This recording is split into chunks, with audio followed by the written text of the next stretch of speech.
వారు ఇప్పుడు వేదిక మీదకి రావాల్సిందిగా సగౌరవంగా స్వాగతం తెలియజేస్తున్నాం. పాములపాటి వెంకట శేషయ్య గారిని వేదిక మీదకు రావాల్సిందిగా స్వాగతం తెలియజేస్తున్నాను. అలాగే శ్రీ రాపర్ల మురళి గారు, వారు కూడా ఇప్పుడు మార్గదర్శిగా విచ్చేస్తున్నారు. ఆ కుటుంబాలకి వారి మద్దతును అందించి వారి అభివృద్ధికి అహర్నిశలు కృషి చేస్తారు.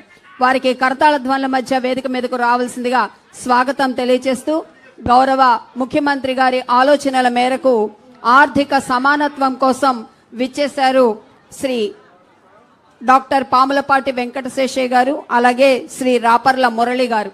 వారిద్దరు కూడా ఇప్పుడు ముఖ్యమంత్రి గారితో ముచ్చటిస్తారు.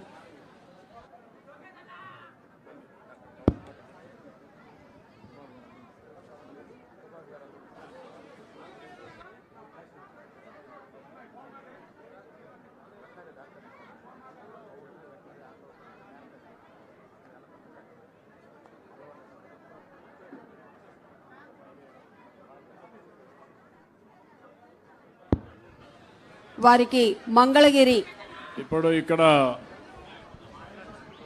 కొత్తగా P4 తీసుకొచ్చాం.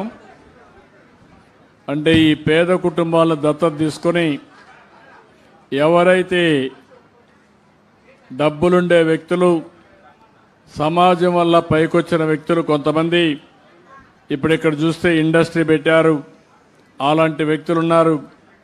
వాళ్ళని అందరినీ కోరి మార్గదర్శకులుగా ఉండమని, అదే మరి ఏవైతే పేద కుటుంబాలు ఉన్నాయో ఆ కుటుంబాలని బంగారు కుటుంబాలుగా ఎంపిక చేస్తున్నాం. మార్గదర్శుల బాధ్యత ప్రభుత్వం ఇచ్చే కార్యక్రమాలన్నీ ఇస్తూనే అదనంగా వాళ్ళు కూడా ముందుకొచ్చి ఈ బంగారు కుటుంబాలను అన్ని విధాలా పైకి తేవడానికి ముందుకు పోతున్నారు. సమయాభావం వల్ల మాట్లాడించలేకపోయాం. కానీ ఈ యొక్క వినూత్నమైన కార్యక్రమం ఈరోజు సాయంత్రం అయితే రాష్ట్రంలో ఉండే పారిశ్రామికవేత్తలందరినీ పిలిపించి ఈ కార్యక్రమాన్ని ఏ విధంగా ముందుకు తీసుకుపోవడానికి ఆలోచిస్తున్నాం. ఆగస్టు 19వ తారీఖున సుమారు 15 లక్షల మందితో ఈ కార్యక్రమాన్ని లాంచ్ చేస్తాం. దీన్ని పర్యవేక్షించి ఈ రాష్ట్రంలో జీరో పావర్టీ 2029కి రావడం, ఆ తర్వాత ఆర్థిక అసమానతలు తగ్గించే దిశగా ముందుకు పోతామని చెప్పి తెలియజేసుకుంటూ ఇక్కడికి వచ్చిన మార్గదర్శుల్ని మనస్ఫూర్తిగా అభినందిస్తున్నా, కృతజ్ఞతలు తెలియజేసుకుంటున్నాం.